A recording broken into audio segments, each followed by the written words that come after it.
Well, I'm a real estate agent since 2012. I started the business on my own when I first started with Century 21. Recently, about this time last year, I teamed up with another agent to start a team, and the team really rapidly grow, and we transform a single agent business into now a six agent business. Wow. Right now we have 31 active listings, both residential, commercial, rentals, and sales. Okay. We help about 90 home owners last year to close on their transactions. Wow, pretty impressive numbers there. Yes. And are you licensed here in Virginia? DC, Virginia, Maryland, and Illinois. Oh, excuse me. That's awesome. I love that. How Yep. did you decide that you wanted to be a realtor? Is that something that you always were like, you know what? I'm going to sell houses. Well, so I started off as a government employee at the Patent and Trademark Office in Alexandria, Virginia. I bought my first home in 2008 when that market crashed. Yes. Back then, I started looking, it's a good time to buy. Everyone told me it's a good time to buy because the market crashed. So we started looking at, whether I should continue to rent or if I should buy and own myself, right? So we started looking at one bedroom, and the number doesn't make sense. And then I was like, oh, how about get like a few more bedroom and then I can collect rents from other people. Yeah, there you go. So I ended up buying a 3-bedroom den, converted the den into an extra bedroom. So I have 3 roommates. Wow. Paying my mortgage. Smart man.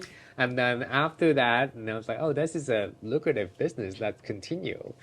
And then after I purchased the third one, it's like, let me get my license. I need to do this on my own. I don't need to rely on other people. So, and then after that, I help other investor do their purchase, and I help other first-time home buyer to buy their first home, and they come back to me to sell like 3 years later. In DC, You made an impact on them. I did, yeah. So in DC, like people don't stay in the same place for more than 3 years. Wow. I noticed like all my clients who purchased from me 3 years ago, like I always call them and then like, oh yeah, how do you know that we're ready to move? I looked at the numbers and it was time. It was time, yes. I set a timer. I set like a day anniversary, 3 years anniversary day. Time to sell. She's moving. He's moving. It's true. Pretty good. Typically, what are your clients looking for on the market right now? Anything in particular that you're seeing that's a trend? So the trend of talking points for realtor, as you know, is the interest rates keep, creeping up. Or Yes. so that's the talk of the year. Last year it was a pretty bad year for a loan officer because there's not a lot of loans last year. But our team, we had good numbers. We had good sales. Most of them were cash. Most of them were cash purchase. No flex or anything. Just saying, cash. Just cash, yeah. So I think it's the price point of our listings. We're around the 200 price point. Okay. We're doing like small condos, 1 or 2 bedroom condos. We have a lot of them. Those were the first time home buyer 3 years ago. Oh, Right? okay. So now they're ready to sell, and then we list them on the market. I found that to be a sweet spot for cash because when the bank fail, people don't want to put more than $250,000 in their bank account. Yeah. And the stock market, not everyone is good at it. So like real estate is still a safe investment that can give you a good return when you have cash in the bank and you don't trust the bank. That's when we get the cash. That's where people get the cash. Yeah. Okay. And the rents are good. The rental incomes are good. Yeah, for $200,000 condo, you can get about $2,000 monthly rent, and the number works better than the interest rate in a savings account. I trust you. You're the expert. And then for people, how do you see the market going as far as real estate, like down the line? Let me pull up my crystal ball. Okay, perfect. That's exactly what I want. I have one actually. Let me really? pull it out. Okay, yes, let's do it. Let's do it. Yeah, nobody really knows. Yeah. There's a lot of things happening in this world that nobody knew. Nobody knew 4 years ago that we're gonna have a pandemic. No. Right? Nobody knew that we're gonna transform into this work at home new situation. thing. Yeah. Like all the offices are empty now. Like nobody goes into the office. The Mm-hmm. commercial, like my commercial friends who are doing real estate, they're like, we're not doing anything. There's no business. Nobody's going to the Yeah. office. What do you do, right? Like, Mm-hmm. retail, there's people still need to eat, right? So, Yeah. so like restaurants are still out there, but offices are Down. Yeah. down, completely down. Like they turn it into storages. Oh my God, that's sad, man. Yeah. So, um, yeah. No, I mean, there's a lot of things that could happen. Mm-hmm.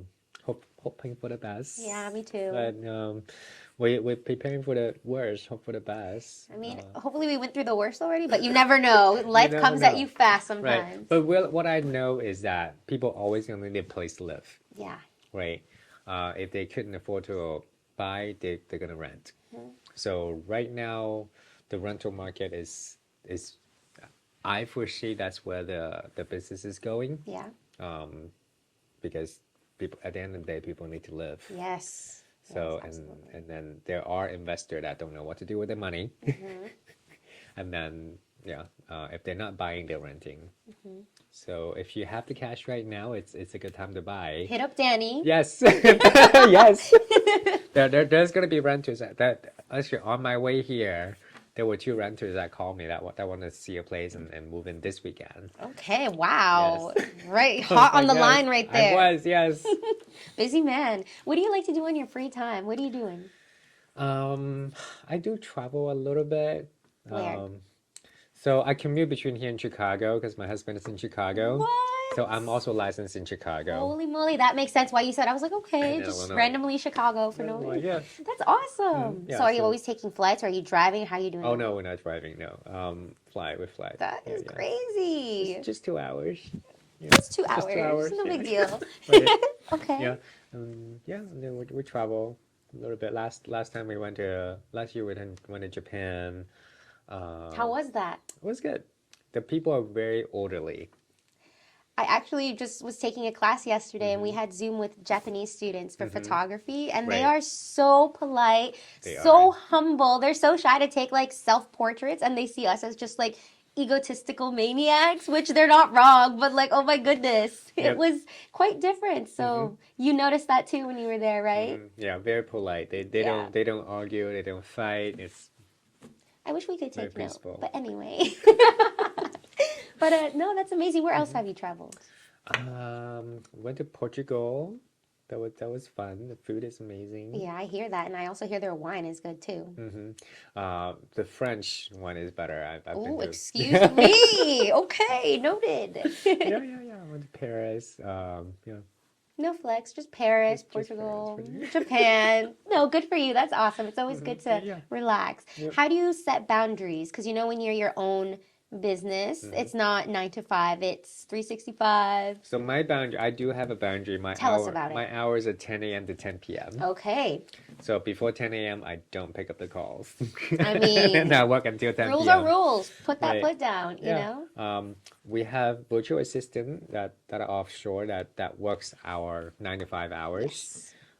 So they would pick up the calls, and when we're busy with other clients driving around, I do have a virtual assistant that helps on making phone calls and picking Yeah. up phone calls, so that the clients are taken care of when the time that I'm off, Okay, or that's the hours that awesome. I'm off. Yeah. Okay. And how did you meet your boyfriend? Um, my husband's and I said boyfriend, husband. I'm so okay. Cut. I edit this, so I will be cutting that. Okay. Okay. Again, no smile. I'm just kidding. It's good. Okay. So, where did you meet your husband? we met at the Kennedy Center. Wow, you Right. both were going to a concert, or We went to a show. Yeah, we went to a show there. There was one of my friends just told me randomly Yeah. one day that, oh, I have an extra ticket to this show. That someone not showing up. There's an extra ticket on our table, Yeah. and then they offered me to go, and I was like, okay, sure, why not? And then he said, well, but you have to wear a tuxedo. It's like a tuxedo event at the Yeah. Kennedy Center. So okay, wow. Spend $100 on a tuxedo and go to this show, and it was the Kennedy Center's honor where the president and Okay, a lot wow. of the Oh my people went. goodness. So it was fun. And then The rest is the history. rest is history. Yes. Oh, that's Yes. so cute. I Hmm. love that. Like, Yep. it's not just like, oh, I thought it was like a little concert, but no, like the president, no big deal. Like, such a big event. Yeah, yeah. That's crazy. It Do you was fun. often go to places or events like that? That's So we got married at the Kennedy Center. how ironic. How perfect. We met here and we got married here. Yeah, yeah. So it was fun. It was fun. Good. I Yeah. love that. Thank And you. then what's your story? Like, what's your background, your parents? Give me the whole story. So I grew up in Hong Kong. I was born in Hong Kong, grew up in Hong Kong, and our family immigrated here when I was 14.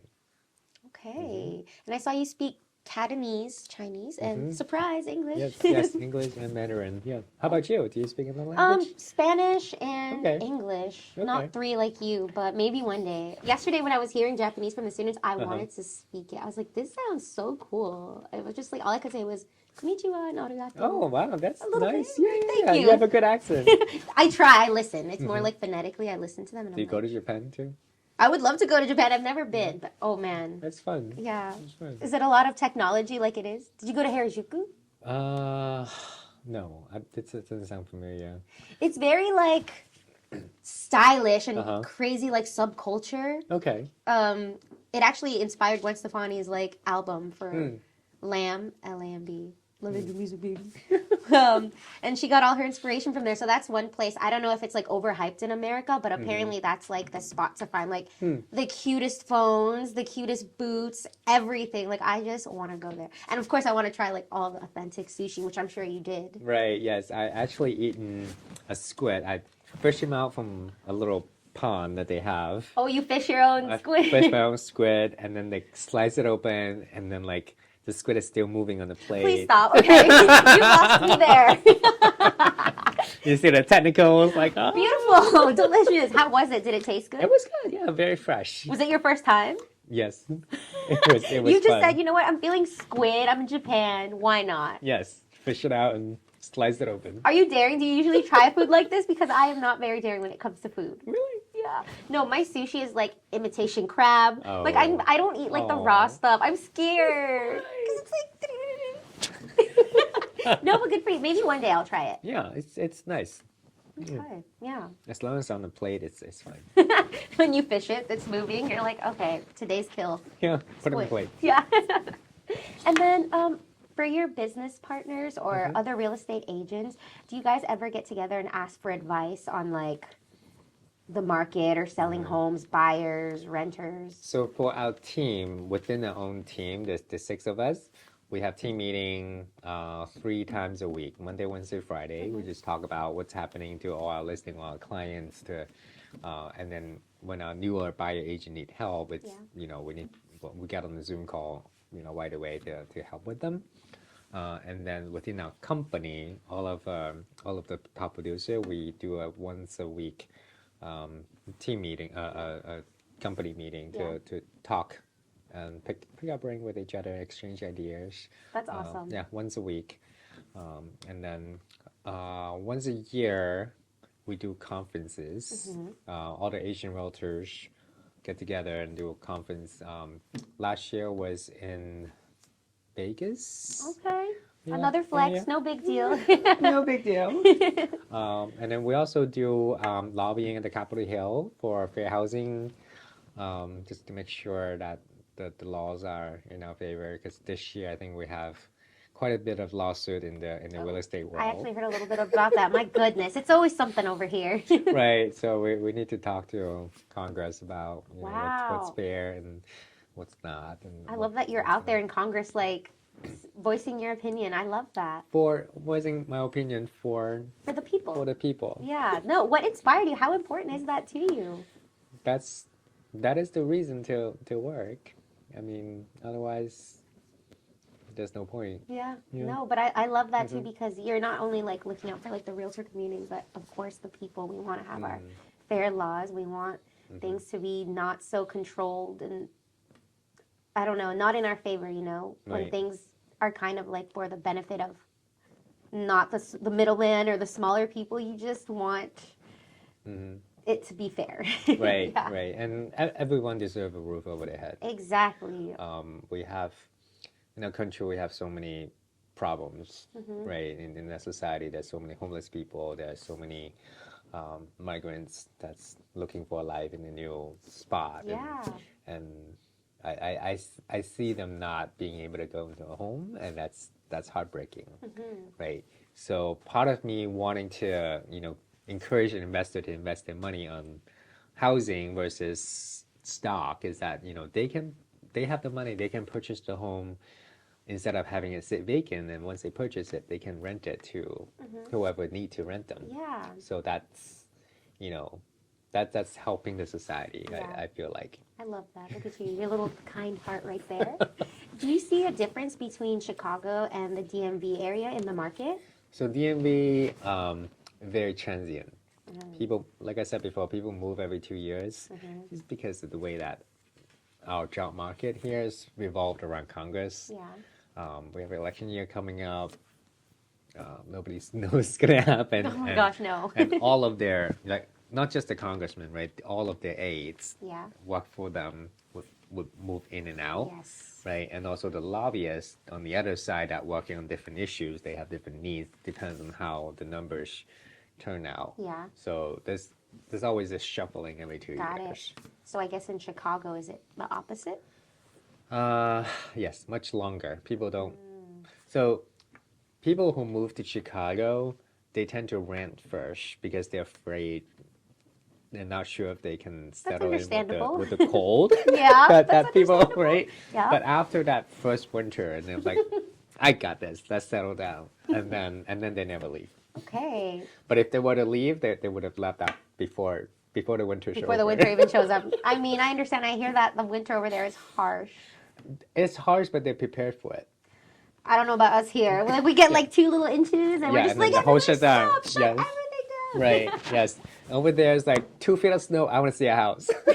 Let's go. And you're just like, this is weird. Are you used to that? Like, okay, let's go out in the snow. Or you're like, I'm not used to this yet. How are you with that? So luckily, I have a team on both sides to handle the business. Ah, perfect. So over there, I do have a partner that knows the area better than I do, and can teach me a few things about the new area. Got it. I've been in DC for 20 years, so I know the side street. I know like every building basically. I know. Yeah. Like I know the floor plan. Oh, that building has like small rooms. Wow. Like that building, the bathroom is tiny. Like Little details. I know those little details. And there were like a certain corner of the closet that tend to have a leak. Like I know. Like When you step there, it makes this creaky sound. So be Yes. careful. Oh my goodness. Goodness. And there are units that I've sold twice. Like, oh, I've sold this one before. Oh, this one again. Not surprised. Or okay, Right. I love the challenge. So yeah, that's DC for me. In Chicago, it's like it's a grid, and they all look the same to me, right? And okay. then They so have I have a partner that helps me out, and teach me a few things about the new area, the different laws too. Okay. The legal world.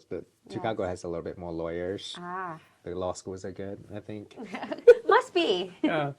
So yeah, it's law's a little bit more strict in Illinois Wow. than DC, Virginia, Maryland. I would think the opposite because we're in DC, so like I don't You know. would think, Yeah, right? yeah. I'd be like they're a little bit more chill, but apparently not. Yeah. And then for your employees, how did you find them? Like, how are you locating the people that you're like, okay? Because I know with business owners or anybody who owns a business, it's hard, like with retention or finding the right people. So how do you go about that process? It's hard. It is not easy. The funny thing about real estate is where all the realtors are competing for business, and at the same time we're working together for the business, right? So in every deal, there's 2 sides to the transaction. I represent the seller, they represent the buyer. The realtor works together. Like we have a common goal. Good realtors would have a common goal of getting the transaction done. Buyer wants to buy, seller wants to sell. Seller get the money, buyer get the house, right? So happy world, and we all get commissions. Yes. So that's in the perfect world. Sometimes it doesn't happen, sometimes it does. It's working on those transactions is how we get to meet other good people and learn how to deal with the bad ones. Yes. Yeah.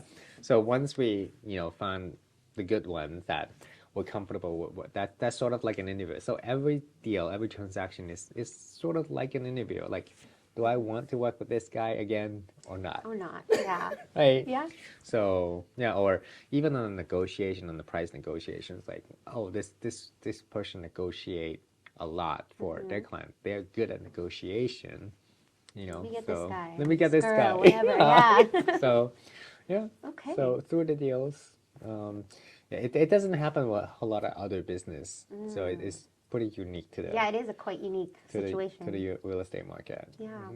And then, hold on, I just had a question on my brain. And sometimes our client, our buyers, would want to become a realtors too. Okay, Yeah, so you because like... they were like, oh, you make 3% commission so easily. All you did is show a few houses, open a few doors. They make it sound so easy. Yeah, so it's like, well, why don't you take this test and see how it goes?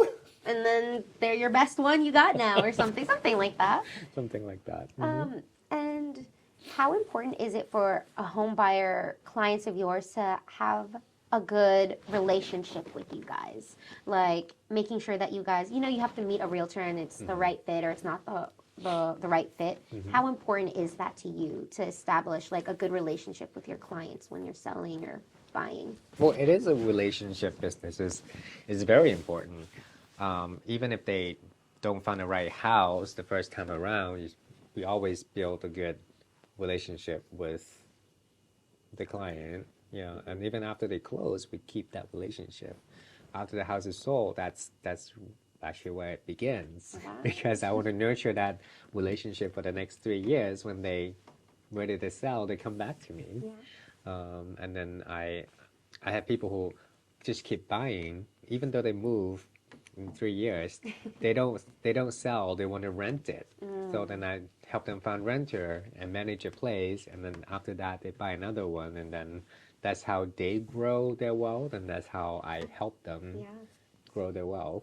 And they know with working with you, they like you, so clearly they're coming back. You're doing something right. What's that secret sauce? What do you think about you that clients are like, I love Danny. I'm going to go to him like 1,000,000 times. Well, not 1,000,000, but like 3 times. Genuine. When I first started the business, my coach told me the key to success in real estate is knowledge, trust, and care. So you have to know the real estate market well. Your client have to trust you, and you have to care about them, and they have to be a genuine effort. You can't be a fake realtor. Yeah, no. I feel like people will sniff that out in a heartbeat, right? Yeah. Hopefully. If they have a good intuition. Right. But how important was it for you to have a coach? Like, how did that help you in your career? And do you recommend it for other people? So I haven't had a coach when I was a solo agent, because I'm like already like motivated and work all the time. But last year when I started team up with another agent, the coach is very important in terms of keeping the team insane. Like, to me, the coach is like a therapist. I secretly call my coach a real estate shrunk. That's a good one. Essentially, that's what they're doing and helping you with, right? Yes, they are. So they've seen a lot of other teams and other realtors, success and failure, and they can advise, what to do, what to talk about, what to think. Between me and my business partner, we have our quirky, arguments from time to time, but we complement each other really well. Like the things that I'm good at, she's not. The thing that she's good at, I'm not. So we have a good complement. Yeah, yin and yang, right there. Yeah, yin and yang. Yeah, and then she's Muslim and I'm LGBT, and our clients that don't merge, and then within our team we speak 7 different languages. Wow, that's impressive. Yes, and we have all sorts of diverse cultural background and differences. So having a coach to kind of massage those differences to make it navigate it better. Yeah. Make it more harmonious. Yeah, I love that. No, diversity is so important. It is. I feel like people want to go with people that they feel familiar with or can share the same experiences. I love it. And all diverse people, like here at Alaman, we have people that are Spanish. We have half white people. We have Muslim. We got the whole cultural pots. Right. I feel like we're missing an LGBTQ plus. I always tell my boss, like, excuse me, we need that, and they're just like, well, where are they? Can they apply? I'm like, I don't know. The hard part is you can't like seek them, right? No. You can't just advertise that. Oh, this is the checkbox that we're missing. Fire me.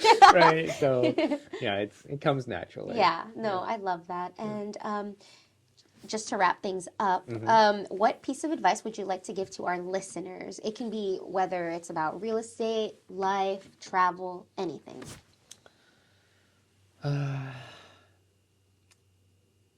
World peace. Yes. Amen. Yeah, that's important. It's so hard. That's what we need right now. So much tension right now. I would love to have world peace. Please, tomorrow.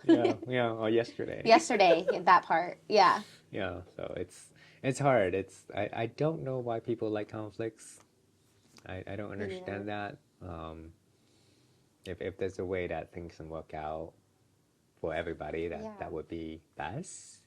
But it's been a problem for the past 2,000 years, and it's not something that anybody can solve in one day. No. But we all should participate and do our best to and educate ourselves and learn. Yeah. and spread the love. Yes. That's such a good note. Thank you so much for being on the podcast and for your time and right. your style, everything. We thank you for letting All us right. see that. Thank you. Thank you.